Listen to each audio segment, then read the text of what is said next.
வீட்டையும் நான் உங்களுக்கு கட்டிக்கிறேன், நீங்க என் கூட துணையாவது இருந்தா போதுன்னு அந்த பொண்ணு சொல்லிச்சு. ஒரு ஆண் செய்யறத நீங்க ஒரு பொண்ணு செஞ்சிருக்கீங்க.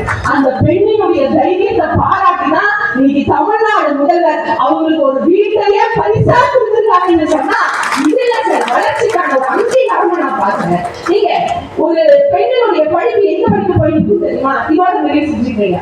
ஒரு தாயினுடைய உழைப்பை பறைசாட்டும்.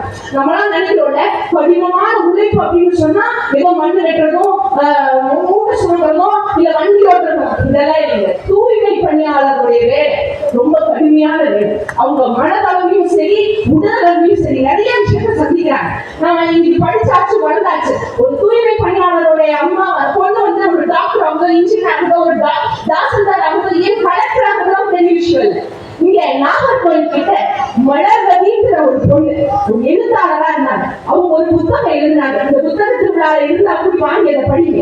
தூப்புக்காரி அப்படிங்கிறது அந்த புத்தகம் ரொம்ப அபாரமா இருந்துச்சு. அதுக்கு சாகித்ய அகாடமி விருது கிடைச்சிச்சு. அப்போ அவங்க கிட்ட போய் கேட்கிறாங்க, எப்படி இந்த அளவுக்கு இந்த தூய்மை பணியாளரை பத்தி சரியா எழுதுனீங்கன்னு சொல்லி கேட்கும்போது அந்த பொண்ணு சொன்ன பதில், எங்க அம்மா ஒரு தூய்மை பணியாளர், அதனால அந்த உணர்வு என்னன்னு எனக்கு தெரியும். அந்த விஷயத்தை இந்த உலகத்துக்கு வெளிக்காட்டுறதுதான் நான் இந்த மாதிரி ஒரு புத்தகத்தை எழுதுறேன்னு சொன்னா இன்னைக்கு கல்வி சிறந்த தமிழ்நாடு